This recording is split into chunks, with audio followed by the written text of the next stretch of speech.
ہاں جی، واؤ کے اوپر جو لگی ہوئی ہے اس کو زبر کہتے ہیں، یہ سین کے اوپر بھی زبر لگی ہوئی ہے، قوف کے اوپر بھی زبر ہے، اور اسی طرح کی زبریں جس طرح اوپر لگی ہوئی ہیں اگر یہ حرف کے نیچے آ جاتی ہیں تو وہ زیر بن جاتی ہے، ٹھیک ہے۔ اب ہم نے اس کو کیسے پڑھنا ہے؟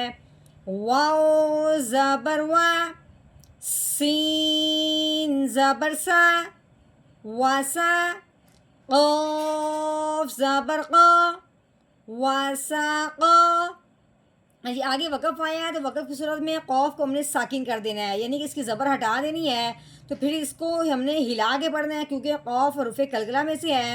حروف قلقلہ کے اوپر جب اس طرح کی جزم آتی ہے یا حروف قلقلہ اس وقف کی صورت میں ساکن ہوتا ہے پھر اس کو ہلا کے پڑھتے ہیں۔ کیسے؟ آگے وقف واساق، واساق۔ نحمده ونصلي على رسوله الكريم اما بعد فاعوذ بالله من الشیطان الرجیم بسم اللہ الرحمن الرحیم۔ السلام علیکم ورحمۃ اللہ وبرکاتہ۔ امید ہے آپ سب خیریت سے ہوں گے، انشاءاللہ جہاں ہوں گے ایمان اور صحت کی نعمت سے مالا مال ہوں گے۔ ہاں جی، تو آغاز کرتے ہیں ہم اپنے آج کے سبق کا دعاؤں کے ساتھ، تو چلیے شروع کرتے ہیں۔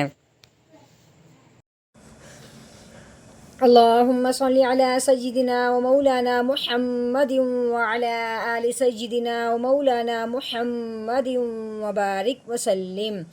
رب اشرح لي صدري ويسر لي أمري واحلل عقدة من لساني يفقه قولي۔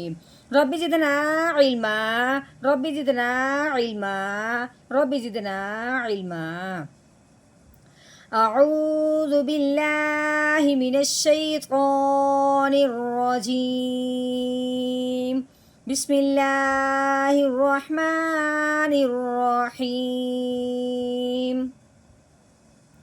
ہاں جی، یہ واؤ ہے، واؤ کے اوپر زبر لگی ہوئی ہے، ٹھیک ہے۔ اس کے آگے یہ الف ہے، تو اس الف کو اب ہم نے نہیں پڑھنا واؤ کے ساتھ کیونکہ آگے یہ لام کے اوپر جو 3 دندوں والی شد لگی ہوئی ہے، یہ شد جس حرف کے اوپر آتی ہے وہ پچھلے والے حرف کو اپنے ساتھ ملا لیتی ہے۔ اب ہم نے کیا کرنا ہے، اس واؤ کو اس الف کے بجائے اس لام کے ساتھ ملانا ہے جس کے اوپر شد لگی ہوئی ہے۔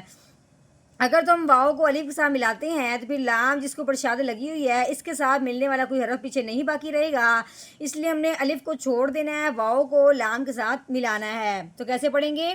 واؤ لام زبر ول، کیسے؟ ول۔ ہاں جی، یہ لام کے اوپر اب زبر پہ لگی ہوئی ہے، آگے یہ یا ہے، یا کے اوپر لگی ہوئی ہے جزم، یہ شاد ہے اور یہ کیا ہے؟ جزم ہے۔ یہ جزم جس حرف کے اوپر آتی ہے اس حرف کو ساکن کہتے ہیں، اور جو حرف ساکن ہوتا ہے وہ بھی پچھلے والے کو اس حرف کے ساتھ ملا دیتے ہیں۔ اب ہم نے کیا کرنا ہے، لام کو یا ساکن کے ساتھ ملانا ہے، ٹھیک ہے۔ دوسری بات یہ ہے کہ ہر ساکن حرف پچھلے والے کو اپنے ساتھ ملاتا ہے، لیکن جب یا ساکن ہو اس کو پڑھنے سے پہلے پچھلے حرف کو دیکھنا ہوتا ہے کہ پیچھے حرف کے اوپر زبر ہے یا پیش ہے یا زیر ہے، ٹھیک ہے۔ اب ہم نے دیکھا ہے کہ یا ساکن سے پہلے کیا ہے؟ زبر ہے۔ یا ساکن سے پہلے جب زبر آ جائے تو پہلے والا حرف یا ساکن کے ساتھ ملتے ہوئے نرمی سے پڑھتے ہیں، نہ تو کھینچتے ہیں نہ جھٹکا لگاتے ہیں۔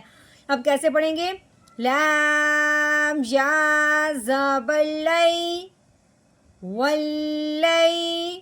ہاں جی، آگے یہ لام کے نیچے زیر لگی ہوئی ہے، لام زیر لی، ولیلی۔ ہاں جی، اب آگے دیکھتے ہیں، آگے یہ واؤ ہے، واؤ کے اوپر زبر لگی ہوئی ہے، ٹھیک ہے، واؤ کے اوپر زبر لگی ہوئی ہے۔ آگے یہ میم ہے، میم کے اوپر بھی زبر لگی ہوئی ہے، اس کے ساتھ آگے الف آیا ہوا ہے۔ اب ہم نے کیسے پڑھنا ہے؟ واؤ زبر وا۔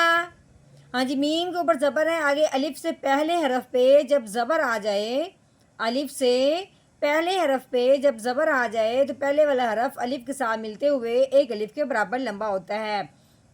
تو کیسے پڑھیں گے؟ میم الف زبر ما، واما۔ ہاں جی، آگے واؤ کے اوپر زبر لگی ہوئی ہے، اس کے آگے سین کے اوپر بھی زبر ہے، واؤ زبر وا، سین زبر سا، واسا، قوف زبر قا، واساقا۔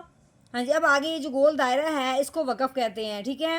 وقف کی صورت میں آخر والے حرف کو ساکن کر دیتے ہیں، یعنی کہ اس کے اوپر جو زبر زیر پیش ہوتی ہے اس کو ہٹا دیتے ہیں. پیچھے قوف کے اوپر کوئی زبر زیر پیش نہیں تو وہ کیا ہو گیا؟ ساکن ہو گیا. جس طرح یہ جزم آنے کی وجہ سے حرف ساکن ہو جاتا ہے، یعنی کہ اس کے اوپر کوئی زبر زیر پیش نہیں ہوتی، اسی طرح ہم نے اس کو بھی وقف کی وجہ سے ساکن کر دینا ہے. پھر پیچھے ساکن یہ سوچیں گے کہ ساکن ہونے والا حرف کون سا ہے؟ قوف.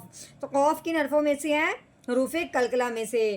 حروف قلقلہ کے اوپر جب اس طرح کی جزم آ جاتی ہے یا حروف قلقلہ ساکن ہو جاتا ہے وقف کی صورت میں تو اس کو ہلا کے پڑھتے ہیں. تو کیسے ہلائیں گے؟ پہلے ہم نے پڑھا ہے واساق، آگے وقف واساق واساق. ہاں جی، قلقلہ کا مطلب یہ ہے کہ حرف کو اس کی جگہ سے تھوڑا سا ہلا کے پڑھنا. ٹھیک ہے، اب ہم نے اس مکمل آیت کا توڑ کیا ہے، اب ہم نے کرنا ہے اس کا جوڑ، یعنی کہ روانگی کے ساتھ پڑھنا ہے. تو چلیے شروع کرتے ہیں. اعوذ باللہ من الشیطان الرجیم. سورۃ الانشقاق مکیہ. بسم اللہ الرحمن الرحیم. واللیل وما وسق. واللیل وما وسق.